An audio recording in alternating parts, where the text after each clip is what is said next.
Panorama group, जो सोचता है वो करता है। प्यास इतनी थी कि हम रो पड़े पानी सुनकर। टूटना क्या है जरा शीशों से भी पूछना था। क्यों चले आए हो पत्थर की जुबानी सुनकर। नमस्कार, आप देख रहे हैं न्यूज हार्ट। मैं हूं चंदन झा। सियासत और पहली खबर जो है वो हंगामे वाली खबर है। हंगामे वाली खबर इसलिए क्योंकि लगातार आप देख रहे हैं जो महागठबंधन के नेता हैं, बिहार से लेकर दिल्ली तक, मतलब पटना से दिल्ली तक इस पर जोर आजमाइश कर रहे हैं। और आप सबों ने देखा ही होगा कि विधानमंडल में, बिहार विधानमंडल में, विधानसभा में किस तरीके से हंगामा खड़ा किया गया था। शब्दों की मर्यादाएं कैसे विधानसभा में टूट गई थी। एक दूसरे को विधायक कैसे लपक रहे थे, दबोच लेना चाह रहे थे। वैसा नहीं, लेकिन कुछ वैसा ही कहे तो विरोध प्रदर्शन दिल्ली में भी जारी है, संसद में भी जारी है। संसद में जारी का मतलब लोकसभा भी है और राज्यसभा भी है। वहां भी SIR को लेकर, मतलब जो वोटर लिस्ट रिवीजन का जो मुद्दा है उसको लेकर लगातार जो है वहां भी विरोध चल रहा है सांसदों का। कल भी हुआ था और आज भी यही हाल रहा। राज्यसभा में जो तस्वीर दिखी वो हम आपको बताना चाहते हैं। देखिए, राज्यसभा के उपसभापति हैं, अब सभापति तो है नहीं, माने उपराष्ट्रपति धनखड़ जी जो है वो इस्तीफा दे दिया था। अब तो चुनाव की तारीख भी आ गई है कि नए उपराष्ट्रपति कौन होंगे। तो उपसभापति हरिवंश जो है आसन को संभाल रहे थे और वो आसन पर थे, तो मांग की गई किसके द्वारा, तो आरजेडी के सांसद हैं मनोज झा के द्वारा। नोटिस दिया गया कि SIR पर के मुद्दे पर बहस हो राज्यसभा में। लेकिन जो उपसभापति हैं हरिवंश ने इस पर चर्चा कराने से इस मुद्दे पर दम मना कर दिया। और जैसे ही उन्होंने मना किया तो हंगामा शुरू हो गया राज्यसभा में। विपक्ष के जो सांसद थे वह बेल में आ गए और तरह तरह के जो है नारे लगाने लगे, नारेबाजी वहां पर होने लगी। लेकिन उपसभापति नहीं झुके और उन्होंने कहा कि किसी भी हाल में इस पर सदन में चर्चा नहीं हो सकती है। ये जो है राज्यसभा का जो हाल था वो हम आपको बता रहे हैं।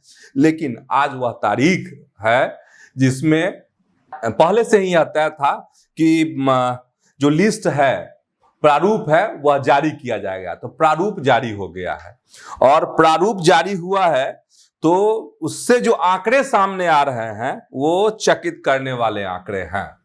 क्योंकि जैसे सारण से आंकड़ा आया है कि 2,73,000 वोटरों के नाम कट गए हैं। मतलब कुल जो है वह कहा जा रहा है कि 65 लाख वोटर्स के नाम कटे हैं, जिसमें सारण में दिमाग सबका चौंक रहा है कि आखिर सारण में इतने नाम क्यों कट गए।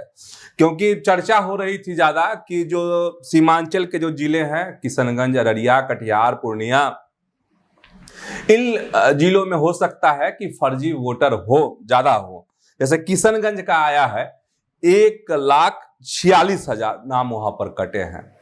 तो हम यह बताना चाह रहे हैं आपको कि कुल जो 65 लाख वोटर्स के लिस्ट से, मतलब जो सूची है उससे जो नाम कटे हैं, तो अब इस पर सियासत की जो रोटी है वह और बड़ी बड़ी रोटियां अब इस पर सेकी जाएंगी। और इसीलिए पहले हम राज्यसभा में या संसद में जो इस मसले पर चला उसका हमने जिक्र कर दिया। जैसे अब किशनगंज का अगर जिक्र करते हैं, आपको बताते हैं, तो किशनगंज की जो 4 विधानसभा है उसमें 1,45,973 कुल मतदाता का नाम जो है लिस्ट में नहीं है।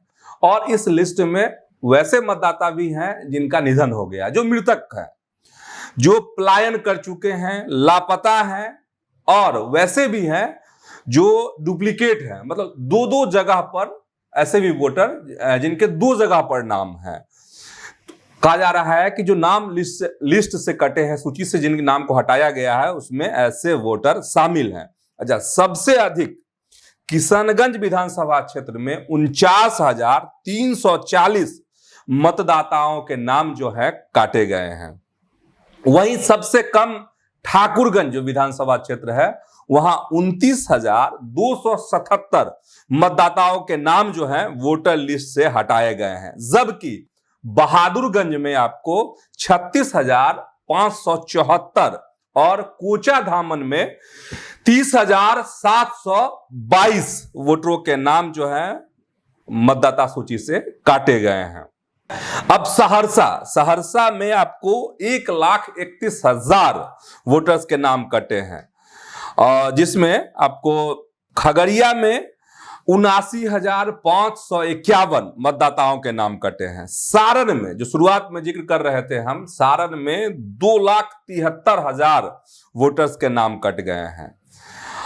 शेखपुरा में आपको 26,256 वोटर्स के नाम कट गए हैं। बक्सर में 87,645 वोटरों के नाम कट गए हैं। सुपौल में आपको 1,28,207 वोटर्स के नाम कट गए हैं। भागलपुर में आपको 2,44,612 मतदाताओं के नाम नहीं है, कट गए हैं। अगर पश्चिम चंपारण की बात करते हैं तो 27,60,990 मतदाता थे, वोटर थे यहां पर। अब जो है आपको हो गए हैं 25,69,614। तो जिले में अब वोटर्स कितने मतलब कटे कितने लोगों के नाम, तो 1,91,376 ये है। तो अब जो है इसी पर जो मतलब बड़ी बड़ी अब जो सियासत की रोटियां हैं वो सेकी जाएंगी। और जान ही रहे हैं कि महागठबंधन की तरफ से ऐलान भी किया गया है कि बहुत जल्द आपको यात्रा भी निकलने वाली है, रैलियां भी उनकी होने वाली है रक्षाबंधन के बाद। तो जो यात्रा निकलेगी या फिर जो रैलियां होंगी महागठबंधन की बिहार में अलग अलग जगहों में, अलग अलग प्रमंडलों में, तो उसमें भी यह मुद्दा छाया रहेगा। अच्छा, एक चीज और बहुत व्यवहारिक बात बताते हैं आपको। मुकेश सहनी का बयान आप सबों को याद होगा। हालांकि मुकेश सहनी कहे कि उन बयानों से पीछे हट गए थे जिसमें कहा गया था कि अगर जिनके नाम कटेंगे वहां के जो बीएलओ होंगे उनको परेशानी होगी। उनका जो शब्द था थोड़ा हार्ड शब्द था, तो वो शब्द हम आपको नहीं बोलेंगे, लेकिन कहा कि आग लग जाएगी, ये हो जाएगा, वो हो जाएगा। जान रहे हैं जिनके जिनके नाम कटे हैं, अब समझ जाइए कि वहां पर मामला उलझेगा, चाहे वह कोई भी विधानसभा हो, कोई भी हो। कहा जा रहा है कि अभी से अगर 2-4 लोगों से अगर आप बात करेंगे तो लोग एकदम मेरा नाम नहीं है, मेरा नाम नहीं है, मेरा कट गया, हम हैं, मेरी पत्नी का नाम नहीं है। तो कह रहे हैं अच्छा जरा पूछते हैं खैर खबर बीएलओ से, क्योंकि आप उसमें जाते हैं, सर्च करते हैं और अपने परिजनों का या अपना अगर नाम आप ढूंढते हैं तो उसमें जिनका नाम नहीं है, अभी फिलहाल जो हम लोग देख रहे थे एक टेस्ट के तौर पे, तो उसमें बता रहा है कि बीएलओ से संपर्क करें। तो भाई बीएलओ से संपर्क करेंगे ना लोग। आप बीएलओ से जब संपर्क करेंगे इस मामले पे, तो कहा जा रहा है कि माहौल जो है गरमाएगा। अब इस माहौल गरमाने का असर क्या होगा, कौन लाभ उठाएगा, यह अभी हम नहीं बता पाएंगे क्या होगा, लेकिन इस पर राजनीति की रोटियां सेकी जाएंगी। और एक बात और, कल से जो है इसको लेकर अलग अलग जगह कैंप लग रहा है, तो पता कर लीजिए, वेबसाइट पर जाइए। अगर आपका नाम नहीं है या आपके परिजनों का नाम नहीं है तो उसके लिए उपाय है, आप 2 सितंबर तक दावा आपत्ति कर सकते हैं। यह फाइनल लिस्ट नहीं है, लेकिन लफड़ा बहुत होगा इसमें। दूसरी खबर यह है, फिर वही रोटी सेकने वाली ही खबर है, आज डोमिसाइल को लेकर है। और डोमिसाइल में जानते हैं, आपको याद ही होगा किस तरीके से तेजस्वी यादव ने ऐलान किया था, वादा किया था कि अगर उनकी सरकार बनेगी, लोग उन्हें वोट देंगे, उनके गठबंधन को अगर जिता देंगे तो डोमिसाइल नीति जो है यहां लागू की जाएगी। और तुरंत कुछ ही दिनों के बाद नीतीश सरकार, कहा जाता है कि नीतीश सरकार ने इसको लपक लिया और महिलाओं को लेकर जो शिक्षक की बहाली होनी है उसमें इसको नीतीश सरकार ने लागू भी कर दिया। लेकिन उस समय भी छात्रों ने कहा था, परीक्षार्थियों ने कहा था कि नहीं, हमको पूरी तरीके से बिहार में डोमिसाइल नीति लागू होनी चाहिए और हम इसके लिए आंदोलन करेंगे।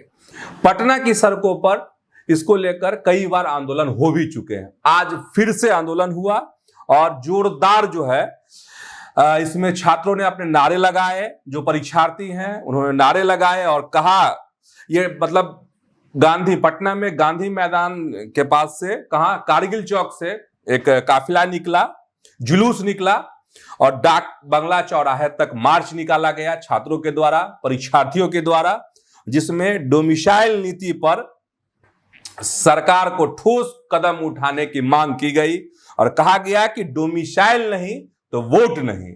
और यह भी परीक्षार्थी नारे लगा रहे थे कि अगर डोमिसाइल नहीं तो वो नहीं, वो मतलब वोट नहीं, वो मतलब विधायक नहीं, मतलब ये है कि ये सियासी रंग इसको दी जा रही है। वैसे इसका रंग सियासी पहले ही हो चुका था, जिसका जिक्र हम कर चुके हैं, तेजस्वी का वादा, फिर नीतीश सरकार का फैसला।